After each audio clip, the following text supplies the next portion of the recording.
जय हिंद दोस्तों। आप सभी लोगों का स्वागत है जय स्टडी न्यूज़ पर। आज का ये जो संपादकीय है ये है अपना मुसीबत बनता आबादी का असंतुलन। अब जनसत्ता के एडिटोरियल के एनालिसिस को इस तरीके से अब सोचा जा रहा है कि पूरी बातों को पढ़ने की बजाय अगर हम इसे इम्पॉर्टेंट पॉइंट को एनालिसिस करके पढ़ें तो वो हमारे लिए ज़्यादा बेहतर होगा। तो आप लोग अपना फीडबैक ज़रूर दीजिएगा कि इस तरीके की शुरुआत ज़्यादा बेहतर है या फिर पिछला वाला तरीका पढ़ने वाला एडिटोरियल को। तो इसके जो इम्पोर्टेंट एडिटोरियल पीडीएफ है ये एनालिसिस के साथ साथ में रहेगा। तो हम देखते हैं कि आखिर इस संपादकीय में क्या बोला गया है। देखिए, आबादी के ऊपर ये संपादकीय लिखा गया है। इसमें बोला गया है कि मुसीबत कैसे बन रहा है बढ़ता हुआ आबादी, और यहाँ सिर्फ बढ़ते और घटते हुए की बात नहीं है, आबादी के असंतुलन के बारे में बात हो रही है।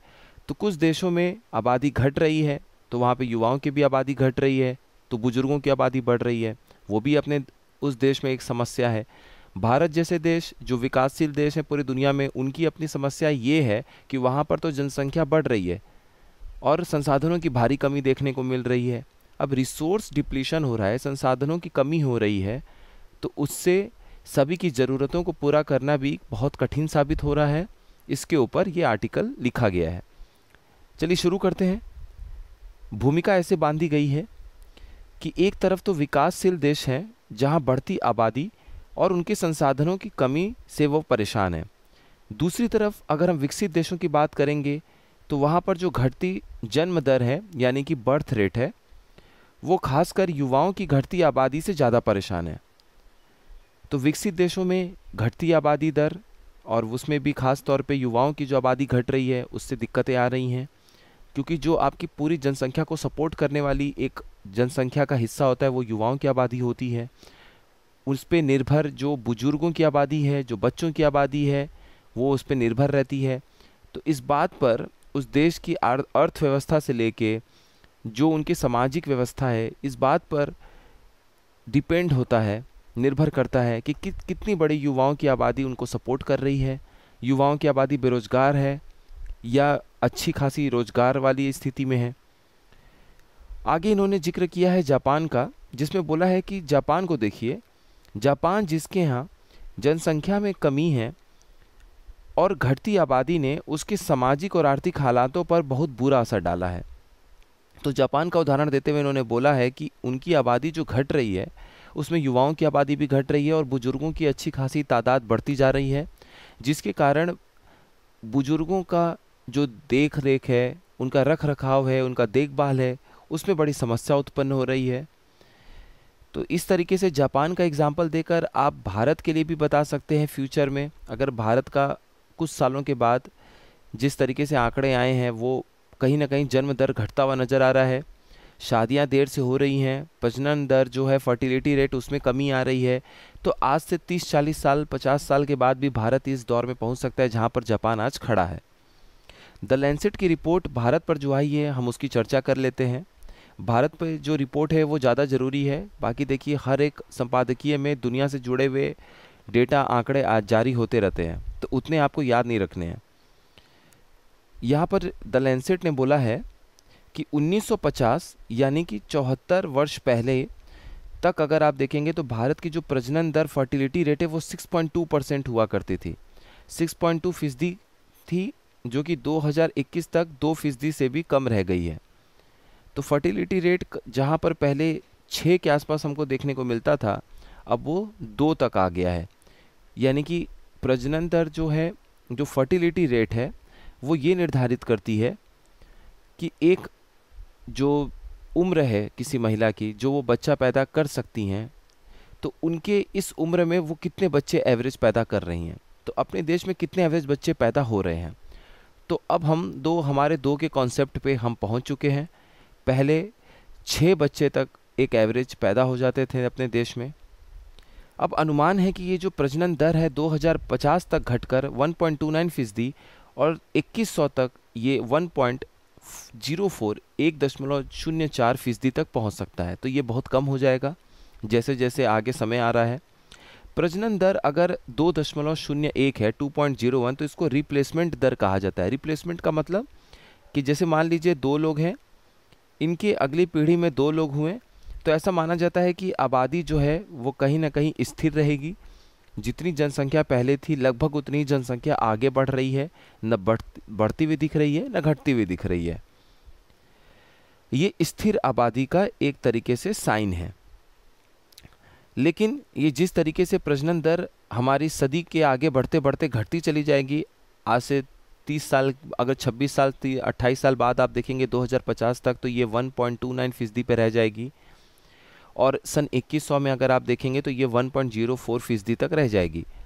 तो जापान की जो आज स्थिति है, बढ़ती हुई बुजुर्ग आबादी, घटती हुई आबादी, कुल मिला के जो एक कुल जो आबादी की संख्या है वो घट रही है, लेकिन उसमें युवाओं की घटती आबादी और बुजुर्गों की बढ़ती आबादी, ये भारत भी समस्या इसको देखेगा। तो आज से अगर हम फ्यूचर प्लानिंग करेंगे भारत के लिए कि कैसे युवाओं की भी आबादी उतनी ही स्थिर रहे और ओवरऑल कुल मिलाकर जो आबादी है वो भी स्थिर रहे, तो उस पर भी कार्य करने की अभी से ज़रूरत है। तो आप जापान का उदाहरण पेश कर सकते हैं इस तरीके की किसी भी निबंध या अपने उत्तर में। प्रजनन दर 2.01 रिप्लेसमेंट दर है, ये हमने देख लिया, जो कि स्थिर आबादी को बताता है। युवाओं की आबादी घटने का मतलब है कि वृद्धों की आबादी में वृद्धि। देखिए ये लाइन बड़ी अच्छी है, इसको आप लोग जरूर देखिएगा कि युवाओं की आबादी अगर घट रही है तो इसका मतलब है कि कुल आबादी में वृद्धों की आबादी में वृद्धि हो रही है।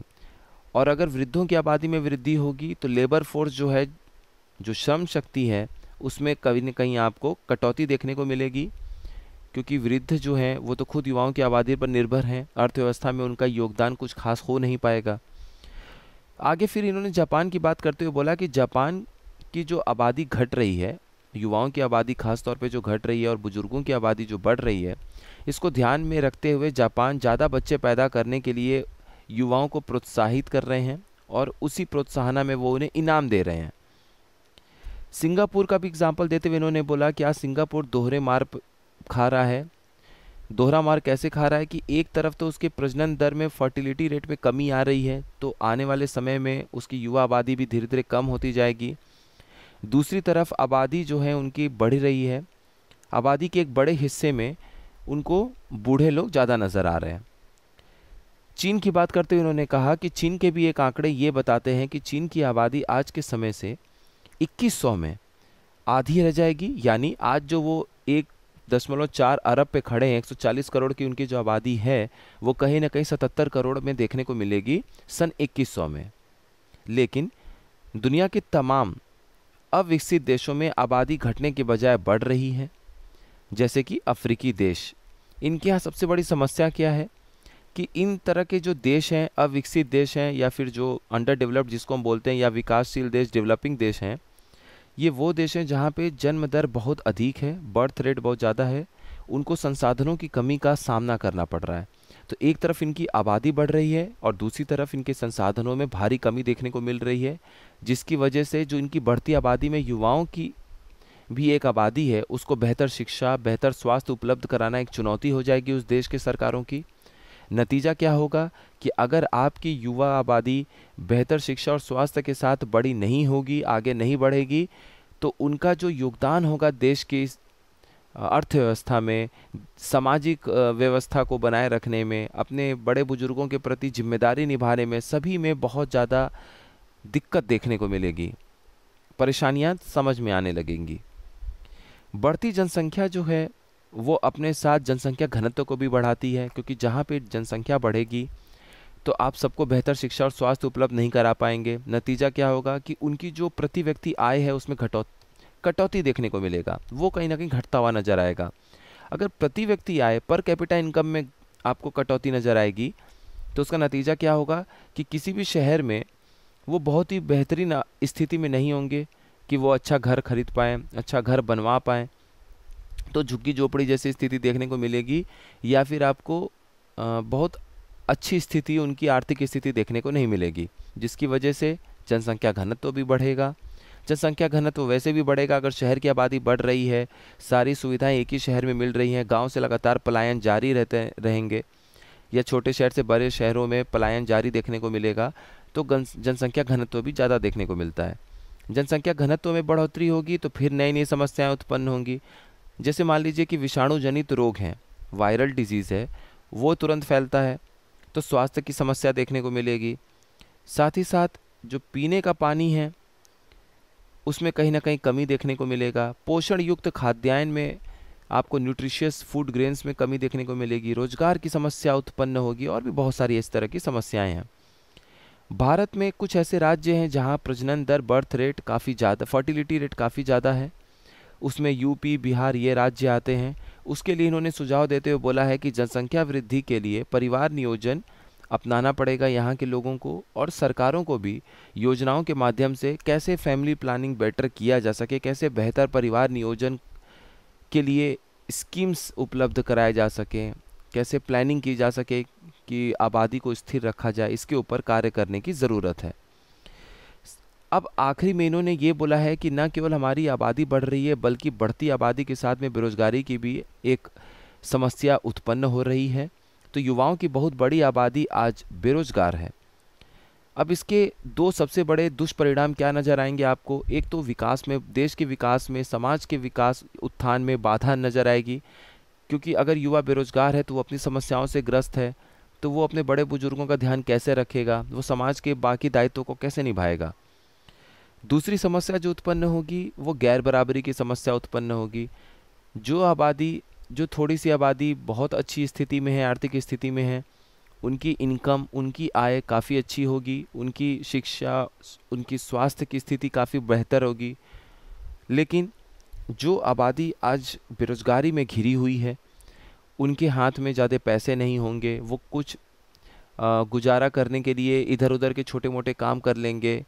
अपनी क्षमता के हिसाब से उनको वो सैलरी नहीं मिलेगी, वो पैसे नहीं मिलेंगे, वो आय नहीं मिलेगी, जिसकी वजह से इनकम इनइक्वालिटी, आय की असमानता बढ़ती हुई नज़र आएगी। और आय की असमानता अगर बढ़ती चली जाएगी तो आने वाले समय में आपको शिक्षा में असमानता नज़र आएगी, स्वास्थ्य सुविधाओं में आपको असमानता नज़र आएगी, शहर के विकास में असमानता नज़र आएगी। एक तरफ बड़े बड़े घर दिखेंगे, दूसरी तरफ झुग्गी झोपड़ियों का ढेर दिखेगा। तो भारत को अगर विकसित देश बनाना है 2047 तक, जिस नारे के ऊपर सरकार भी लगी हुई है, तो हमें तो पहले बढ़ती आबादी पे रोक लगाना पड़ेगा, उसको स्थिर करना पड़ेगा, जो कहीं ना कहीं अभी तो नज़र आ रही है। लेकिन साथ ही साथ केवल यही काम अपने आप में पूरी तरीके से कारगर साबित नहीं होगा।